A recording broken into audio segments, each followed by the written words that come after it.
Kenapa fathering itu adalah kultur, itu penting. Dan saya yakin banget mungkin beberapa pembicara sepanjang 2 bulan ini dan kita akan selesaikan itu di akhir Maret ini. Ya, 2 bulan ya. Oke. Apa yang menarik dari kata kultur? Yang menarik dari kata kultur adalah kultur itu adalah gini teman-teman, Bapak Ibu. Cara hidup yang diwariskan. Itu penting. Oke. Jadi sebenarnya waktu kita berbicara tentang culture of fathering, itu saya dan saudara lagi sedang mengeksplorasi atau memindahkan sebuah cara hidup yang diwariskan dari generasi ke generasi. Jadi gini, begitu saudara sedang bersepakat dengan topik ini, Anda dalam circle hati Tuhan. Di luar dari itu, saya ragu. Sebab, kenapa? Sebab pembapaan atau pemuritan atau fathering adalah topik yang sangat krusial sejak awal penciptaan sampai dia mati. Anda tahu laporan pertanggungjawabannya? Anda tahu kan? Waktu Yesus akan tinggalkan murid-muridnya, dia hampiri Bapaknya. Dan yang menarik, waktu dia bertemu dan dihampiri Bapaknya, dia berkata kepada Bapaknya bahwa aku telah menyelesaikan pekerjaan yang telah engkau berikan kepadaku. Dan yang menarik, dia gak cerita gimana mujizat dengan 5.000 orang. Gak ada. Dia gak cerita bagaimana kronologis Lazarus bangkit. Dia gak cerita bagaimana wanita pendarahan 12 tahun hanya dengan jamah jubahnya, bukan jamah tubuhnya. Jubah, bukan tubuh. Bilang sama-sama jubah. Tahu jubah? Kalau tubuh itu ini, itu tubuh. Jubah itu ini. Itu sembuh. Dia gak lapor itu loh. Tahu gak yang dia laporkan apa? Murid yang dihasilkan. Nah hari ini gini. Pembapaan itu harus mengandung 2 unsur penentu. Yang namanya pembapaan harus ada status dan ada fungsi. Jadi buat saudara yang merasa dibapai. Merasa. Tahu merasa? Kadang-kadang merasa itu asumsi. Saudara, waktu saudara dibapai, saudara mesti pastikan bahwa pembapaanmu dengan seseorang, Anda punya bapak rohani dan bapak rohani dengan Anda mesti punya status. Pertanyakan dan tanyakan. Karena jangan sampai saya datang kepada Pastor David, ditanya misalnya sama orang, bapak rohani kamu siapa? Pastor David. Terus kemudian saya tanya sama Pastor David, si ini anak rohani? Enggak itu. Nah loh. Paham? Anda tahu nggak kenapa murid-muridnya itu dengan lantang dan berani ngomong gini, kami dibapai Yesus. Karena ada status yang Yesus kasih tahu ke mereka. Tanggalkan jalanmu, follow me. Paham? Jadi buat Anda di menit-menit awal ini saya mau kasih tahu bahwa gini, kita harus punya status. Oke? Karena kalau saudara nggak punya status, saudara nggak akan punya akses. Ya pantas Anda minta waktu nggak dikasih waktu. Bukan karena nggak ada waktu. Karena memang gak ada status. Halo? Hanya anak yang punya status yang akan dapat akses. Setuju gak? Nah tuh, ada yang, oh pantas. Saya minta waktu kok gak pernah ada waktu ya. Sama orang itu kok selalu ada waktu. Ya jelas bedanya. Yang orang itu ada statusnya, Anda no status. Tapi dengar baik-baik, pembapaan juga bukan pada pengejaran status toh, bukan. Tapi di saat yang sama, saudara harus atau bapak rohani harus jalankan fungsi. Jadi nggak cukup sekedar gini, saudara bangga banget cerita di mana-mana. Bapak rohani Anda. Adalah baik saudara punya status, tapi di saat yang sama, Bapak rohani Anda dan Anda berfungsi sebagai anak dan Anda sebagai bapak. Dengar baik-baik. Nanti dalam proses pembapaan, besaran karuniamu itu akan di-unlock sebesar level kerendahan hatimu. Kalau enggak, Anda mau dibapai Yesus langsung, enggak akan bertumbuh Anda. Sebab banyak anak rohani yang saya jumpai, itu bangga banget loh. Dia bangga banget cerita bapaknya. Dan fatalnya saya tanya, seberapa sering kamu ketemu dengan bapak rohanimu? Dia jawab, sering banget kak. Seberapa sering kamu jumpai dia? Saya tiap hari jumpai dia di YouTube. Gawat loh. Saudara tahu nggak? YouTube itu nggak bisa pindahkan teladan. Teladan itu dilihat, bukan ditonton tok. Halo? Makanya dengar baik-baik. Anda gak usah bangga Anda dibapai orang terkenal. Karena penentu pertumbuhanmu dan kemajuanmu itu bukan pada siapa bapakmu, tapi sikap hatimu sebagai anak. Halo? Anda mau dibapai sama orang yang penuh pengurapan. Penuh hikmat. Penuh direction. Percuma kalau Anda nggak punya sifat atau sikap hati mengadop.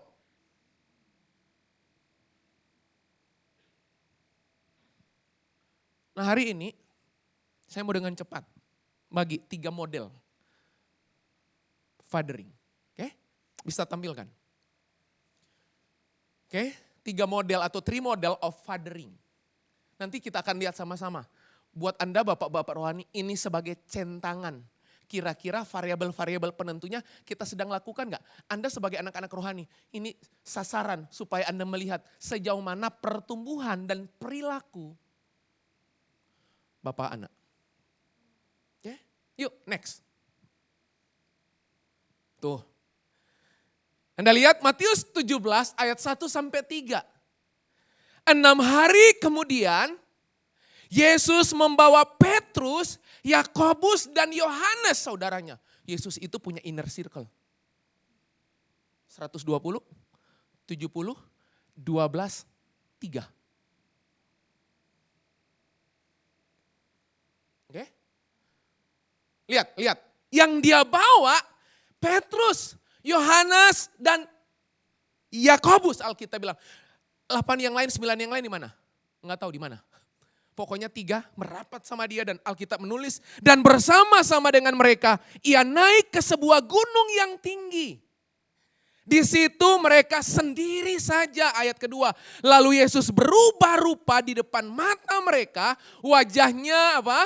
Bercahaya seperti matahari dan pakaiannya menjadi putih bersinar seperti terang. Maka perhatikan ini penting. Maka nampak kepada mereka Musa dan Elia. Menarik banget.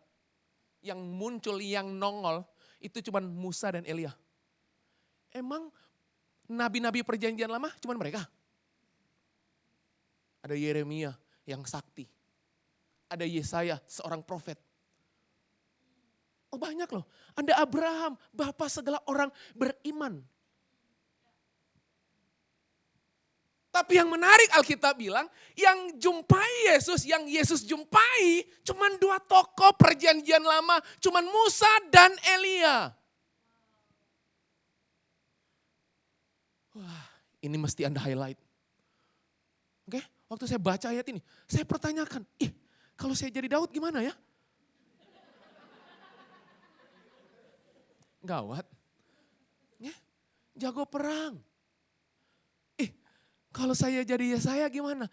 Penuh nilai-nilai nubuatan. Saya jadi Yeremia gimana?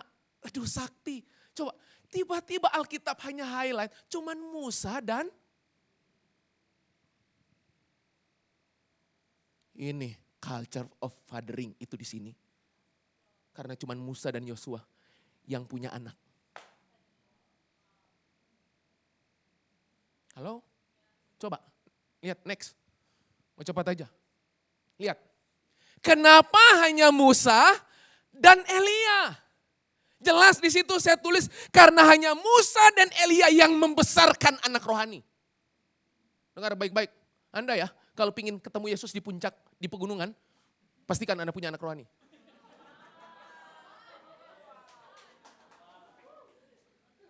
Bayangkan loh. Alkitab jelas bilang loh.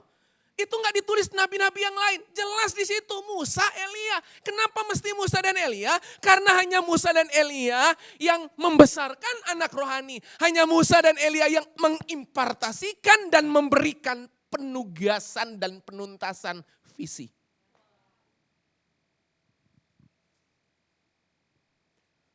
Jadi kasihan banget kalau Anda nggak punya bapak rohani. Dan kasihan banget kalau Anda nggak jadi bapak rohani. Halo?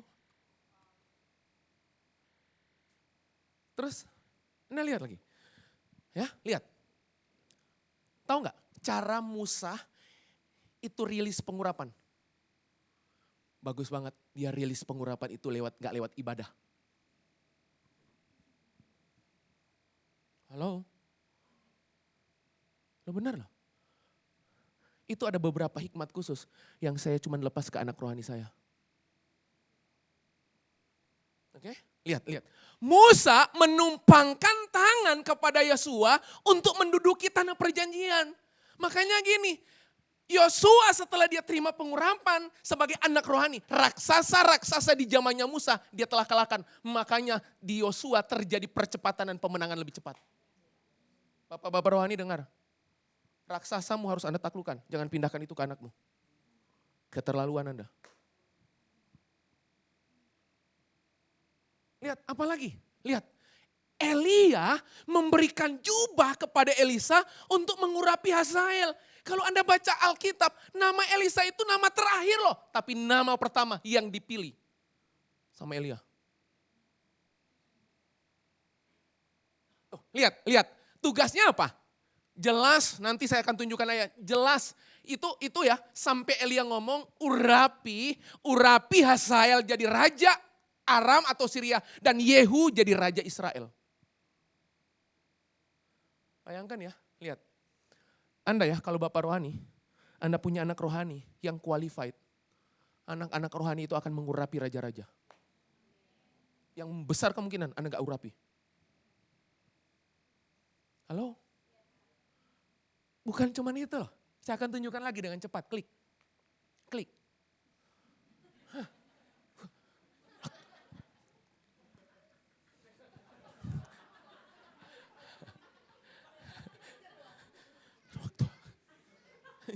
Iya. Contoh, lihat ya contoh. Saya hari ini banyak kasih tulisan ya. Karena bingung menyampaikan dalam waktu yang singkat ya. Oke, lihat. Apa contoh hubungan bapak dan anak fathering and sonship? Klik. Tuh, lihat. Saya kasih contoh model yang pertama, ya. Lihat. Contohilah, amatilah dengan baik seluruh contoh ini. Supaya Anda sebagai anak lakukan hal yang sama seperti bapak melakukannya ke anak. Lihat. 1 Korintus pasal 4 ayat 17. Ini Anda lihat betapa hubungan Paulus sama Timotius itu bukan hubungan permukaan, bukan. Saya mau kasih tahu ya, dengarkan ini kunci. Anda sebagai anak rohani, jangan cuma mengejar dan mencari bapakmu, tapi gak mengadop kerinduannya.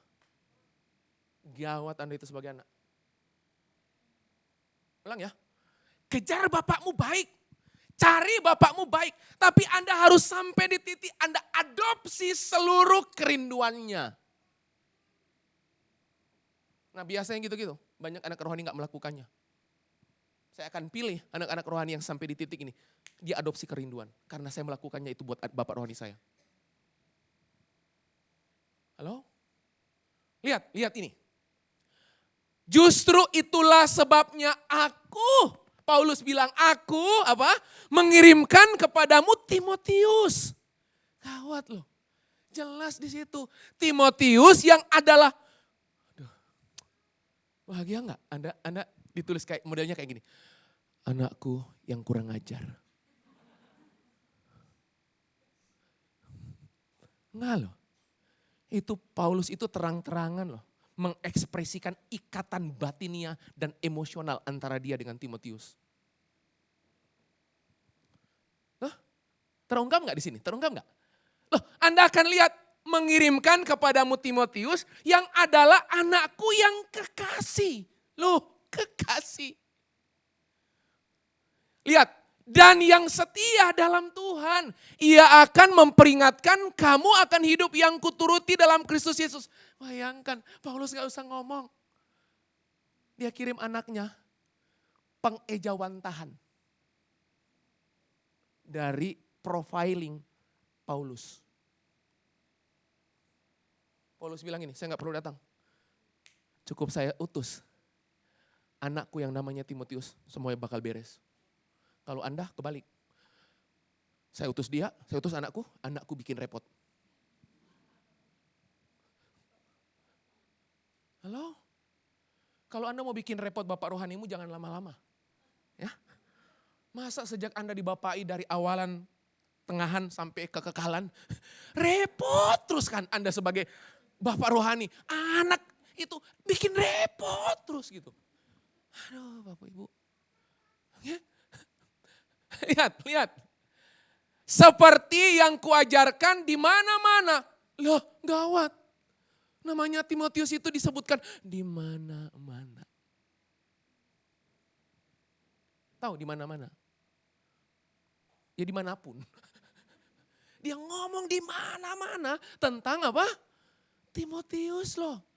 Sampai satu waktu di kitab-kitab Paulus nulis, ada beberapa kondisi musim dalam kehidupan Paulus. Paulus itu ada kena kasus. Sampai dia berkata gini, aku pingin menghadap kamu, aku pingin ke sana, aku pingin mengunjungi komunitas kalian. Tapi aku lagi punya problem, cukup aku utus Timotius anakku. Hal ihwal tentangku cukup diwakilkan oleh Timotius. Ih gawat loh, kalau punya anak rohani model kayak gitu. Kalau Anda punya itu, jaga mereka dengan baik. Rilis semua yang terbaik yang Anda punya. Halo? Lihat. Ada kedalaman hubungan. Pembapaan itu gini, ada kedalaman hubungan antara bapak rohani dengan anak rohani. Jadi bukan cuma permukaan. Anda mengejar untuk kepentinganmu kan? Anda mengejar untuk persoalanmu kan? Itu baik, tapi setiap kali Anda ngejar karena bawa masalah. Capek deh. Anda cari bapak rohani hanya karena Anda punya masalah. Kalau Anda cari bapak rohanimu hanya karena Anda punya masalah, yang Anda butuhkan bukan fathering, yang Anda butuhkan konselor. Ngerti? Iya loh. Saya itu menemukan banyak anak-anak rohani yang cuma cari bapaknya kalau ada masalah loh. Loh saya mau kasih tahu ya, kalau Anda cari bapak rohanimu karena Anda punya masalah, baru Anda cari, berarti Anda gak butuh fathering. Yang Anda butuh itu konselor. Enggak ya? Di sini ada. Ada, dari tatapan mata ada soalnya. Apa yang berikutnya? Timotius sangat menolong pelayanan Paulus. Itu saya belajar loh. Apa yang jadi kerumitan hidup bapak rohani saya. Itu saya selalu tawarkan diri. Kak, part ini saya selesaikan. Beri saya waktu 10 hari, saya bikin beres. Kalau Anda, gimana? Boro-boro. Hidup udah repot. Biar bapakku yang repot. Halo? Loh, Anda itu kalau mau dapat pengurapan, Anda harus terlibat. Anda harus mengambil, Anda harus mengadop semua yang jadi kerinduan Bapak rohanimu. Bukan cuma itu, lihat. Timotius selalu mewakili siapa?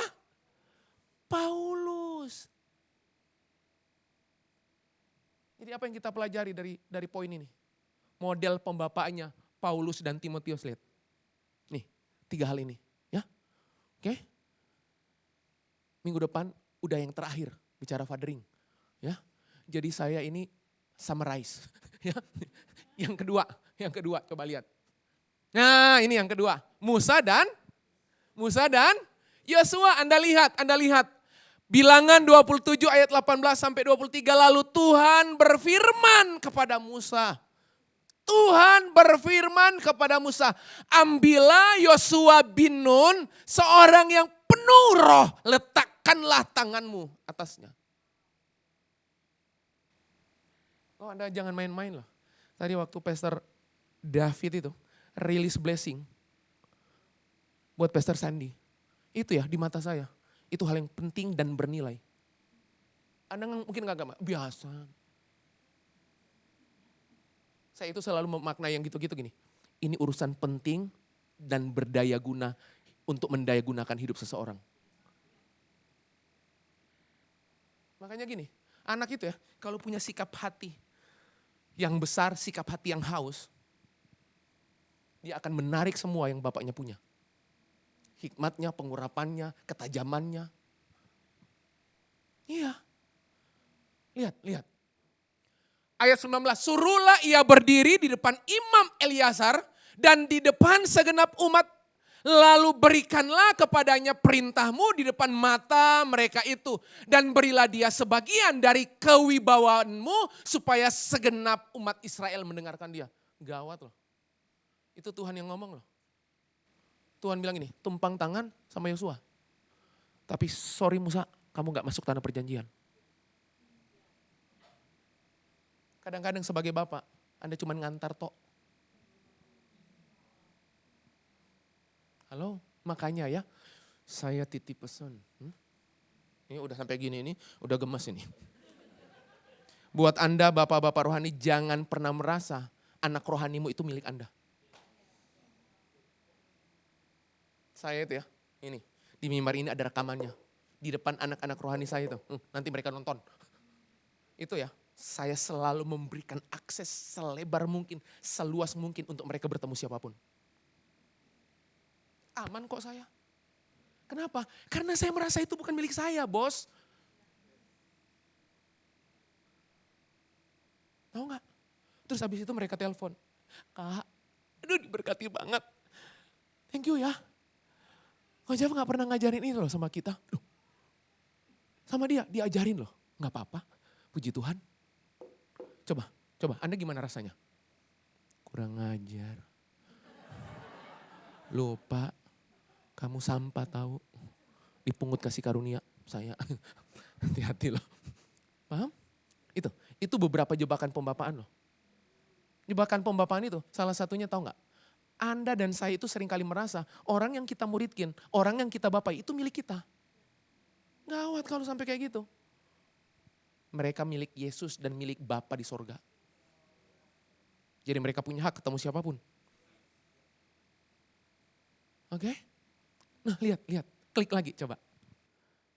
Lalu ia meletakkan tangannya atas Yosua dan memberikan kepadanya perintahnya seperti yang difirmankan Tuhan dengan perantaraan Musa. Lanjut. Coba klik lagi. Nah lihat, ini model pembapaan Musa dan Yosua. Model pembapaan Musa dan Yosua, lihat. Penumpangan tangan, itu bicara kuasa dan otoritas. Dan tahu gak, Yosua itu mengabdi berapa puluh tahun? Anda baru dibapai 2 tahun aja udah hilang. Baru konflik sesaat. Pahit selamanya. Saya mau kasih tahu ya, nggak ada bapak rohani yang sempurna.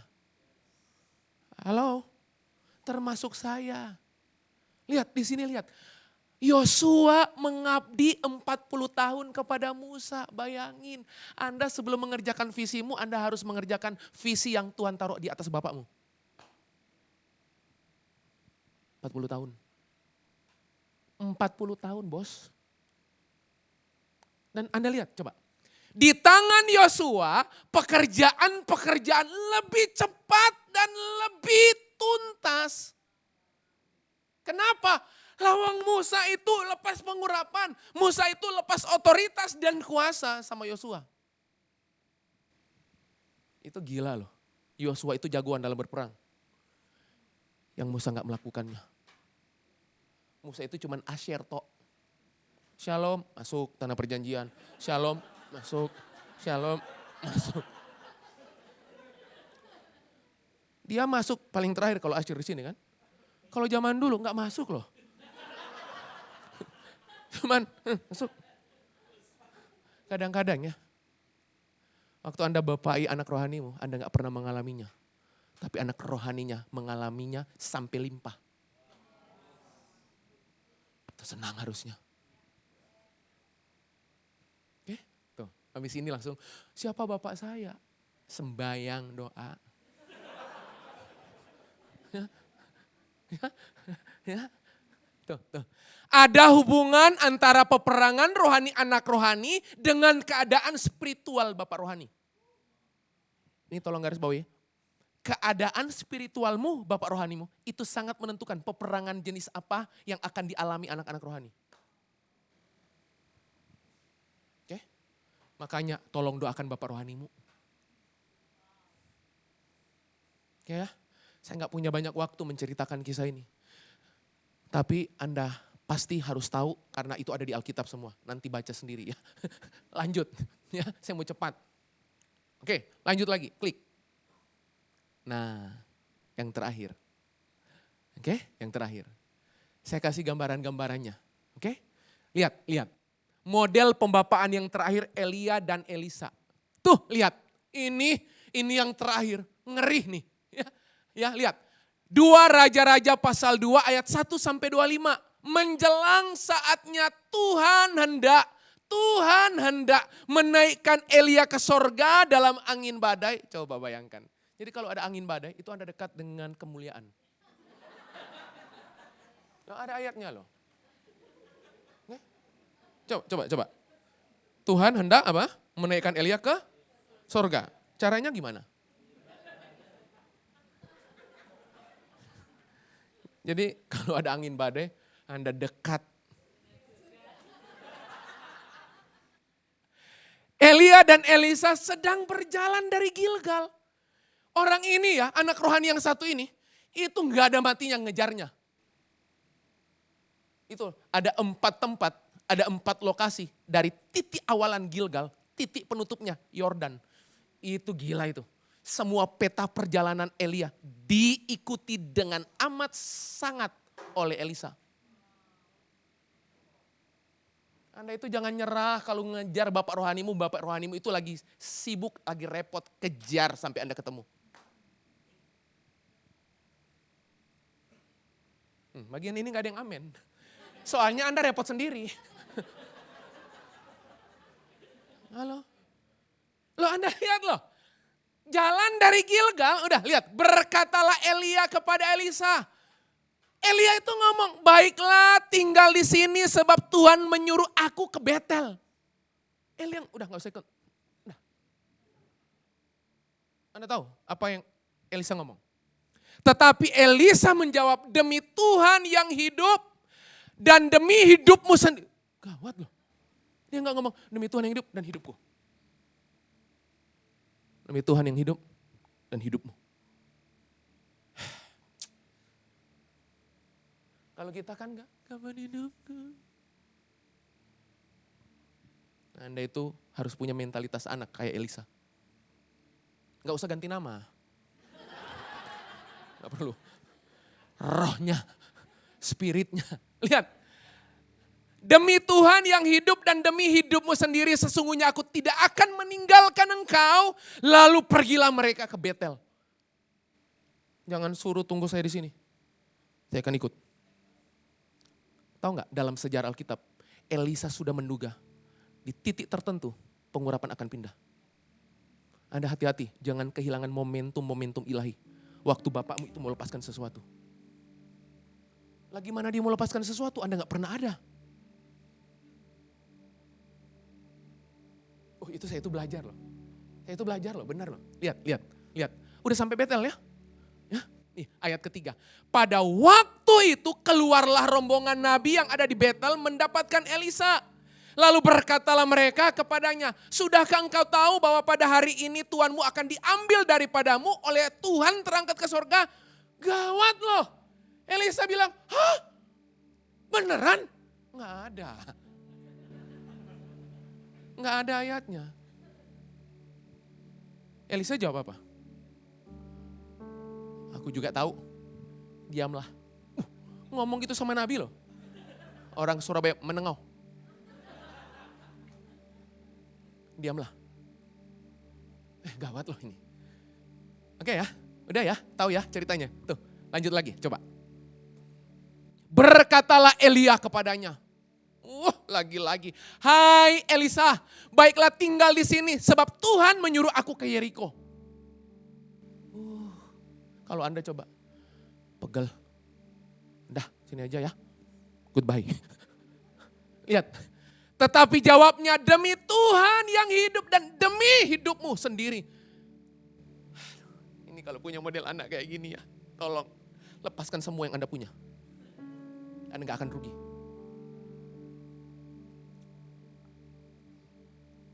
Anda gak akan rugi. Lihat. Oke? Sesungguhnya aku tidak akan meninggalkan engkau. Lalu sampailah mereka di Yeriko. Elisa di mana? Ikut Elia. Lihat lagi ayat kelima. Pada waktu itu mendekatlah rombongan nabi yang ada di Yeriko kepada Elisa serta berkata kepadanya, sudahkah engkau tahu bahwa pada hari ini Tuhanmu akan diambil daripadamu oleh Tuhan terangkat ke surga? Lagi-lagi loh pertanyaannya sama. Elisa bilang, udah tahu. Loh, diulang-ulang loh. Elisa itu gak lepasin Elia. Lihat jawabannya. Jawabnya, aku juga tahu, diamlah. Ayat ke-6. Berkatalah Elia kepadanya, baiklah tinggal di sini. Sebab Tuhan menyuruh aku ke sungai Yordan. Loh, dari Gilgal. Oke, terus apa? Betel, habis Betel, Yeriko, terakhir Yordan. Lihat. Jawabnya, demi Tuhan yang hidup dan demi hidupmu sendiri. Sesungguhnya aku tidak akan meninggalkan engkau. Lalu berjalanlah keduanya. Anda tahu gak, kalimatnya sama semuanya, hanya tempatnya yang beda. Harusnya ya, Anda harus punya hati anak kayak model kayak gini. Anda ngejar bapakmu. Punya gak? Gimana mau dapat pengurapan, gimana mau dapat hikmat, gimana mau dapat ketajaman. Anda tahu gak? Sejak tahun 96 itu saya dibapai. Sampai sekarang. Saya itu yang ngejar orangnya. Saya ngejar. Ngejar. Anytime. Kalau saya itu butuh sesuatu. Saya bisa call kapanpun. Kak. Boleh ada waktu? Ada. Boleh buka ayatnya? Saya nyuruh loh Bapak rohani saya. Buka ayatnya. Buka ayatnya di sini. Ada insight apa? Coba. Tapi ada waktu-waktu tertentu, saya tuh datang merapat loh. Kak, waktu-waktu terakhir ini, apa yang jadi beban pikiran kamu? Masa dia tok yang membebani, saya yang membebani ini ya? Enggak dong, ambil bebannya. Halo? Dan Anda gak akan mungkin bisa ambil bebannya kalau Anda gak punya relasi yang baik. Halo? Lihat, klik. Saya catat di Alkitab, saya belajar tuh. Lihat, hubungan bapak anak yang mengejar, itu terjadi hibah warisan. Tahu hibah? Hibah warisan. Warisan akan cukup lama pindah kalau nggak dikejar. Ulang ya. Warisan yang Bapak rohanimu punya akan cukup lama pindah di Anda. Kalau Anda nggak percepat dengan Anda kejar. Makin Anda kejar, makin cepat pindah di Anda. Oke, apalagi? Elisa mengejar Elia di 4 kota tanpa henti. Dan Anda tahu nggak? Pengurapan Elisa 2 kali lipat pasti efeknya 2 kali lipat juga. Setuju? Kalau pengurapannya 2 kali lipat, Anda tahu nggak? Kalau sampai cuma 1 kali lipat, berarti besarnya sama dong dengan Bapak rohaninya.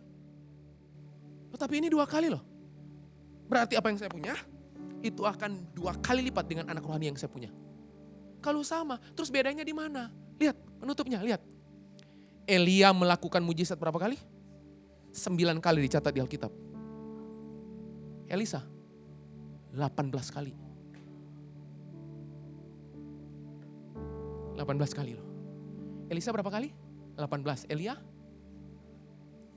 9 kali. Hari ini saya cuma mau titip pesan buat teman-teman. Yuk, dalam proses pembapaan, milikilah 3 model ini.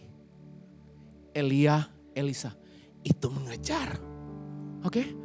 Musa sama Yosua, itu otoritas dan kuasa. Apalagi? Paulus dan Timotius, itu bicara apa? Kedalaman relasi. Oke? Kedalaman hubungan. Anda mengambil beban Bapak rohani Anda untuk Anda kerjakan. Dan saya titip pesan. Harusnya kalau Anda ada Anda. Harusnya kalau ada Anda bersama Bapak rohanimu. Pekerjaan-pekerjaan penuntasan maksud Tuhan akan lebih cepat selesai. Saya titip pesan. Jangan jadi beban. Ya. Buat Bapak rohanimu. Sekali-sekali gak apa-apa. 2 kali gak apa-apa. 3 kali gak apa-apa. Kalau berkali-kali.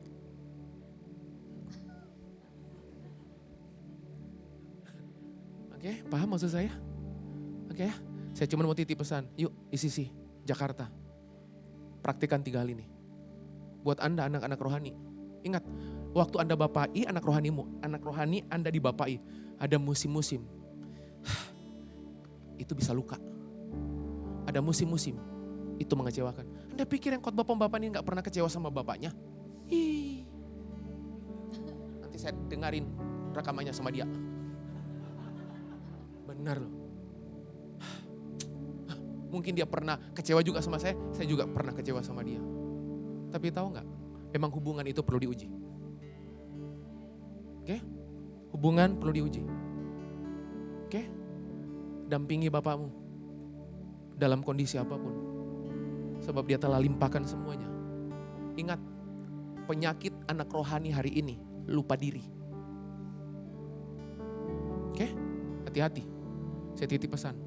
Kalau roh Bapak anak ini ada, Alkitab bilang ini. Semua roh Bapak anak yang menyatu selalu percepatan. Selamat hari Minggu. Tuhan Yesus memberkati saudara. Mari bangkit berdiri.